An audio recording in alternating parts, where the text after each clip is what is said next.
Hi everyone, তো pilgrim থেকে কয়েকটা প্রোডাক্টের সাথে এই সুন্দর জুট ব্যাগটা পেয়েছিলাম। তাই ভাবলাম ব্যাগটাকে ফেলে না দিয়ে এটাকে ইউজ করব। তখন থেকেই ব্যাগটাকে সযত্নে তুলে রেখেছি। এতটাই যত্নে রেখেছি যে নিজেই ভুলে গেছিলাম ব্যাগটার কথা।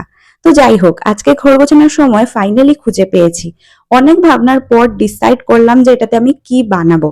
যেহেতু জুটের ব্যাগ, তাই প্রথমে একটু জেসো অ্যাপ্লাই করে তারপরে আমি এটাতে কালার করছি। আচ্ছা, কয়েকদিন আগে আমি কিন্তু ইভিলাই হোম ডেকোর আইটেম বানিয়েছিলাম, তোমরা সবাই দেখেছো তো? আর যারা দেখোনি তারা কিন্তু অবশ্যই গিয়ে দেখে আসতে পারো। ওই সেম প্রসেসেই আমি আজকে ইভিলাইটা ড্র করেছি। তোমাদের যাদের কাছে ম্যাক্রেমে থ্রেড নেই, তোমরা উল ইউজ করতে পারো। হোয়াইট উল দিয়ে এখানে টাসেলের মতো বানিয়ে এড করলেও কিন্তু বেশ ভালোই লাগবে। আমি এখানে ব্যাগটাকে একটু স্লিং ব্যাগের মতো বানাচ্ছি। আর ব্যাগের ওপরের দিকটা একটু ফাঁকা লাগছিল, তাই ওইখানেও একটু ম্যাক্রেমে থ্রেড লাগিয়ে নিয়েছি।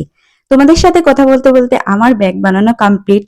আর দেখো, আমি কিন্তু বানিয়ে নিজেই অবাক যে এই ব্যাগটা আমি নিজে বানিয়েছি। তোমরা সবাই জানিও কিন্তু তোমাদের কেমন লাগলো এই ব্যাগটা। আর যদি ভালো লাগে অবশ্যই আমার ভিডিওতে লাইক শেয়ার করে নিও। আজকের জন্য টাটা।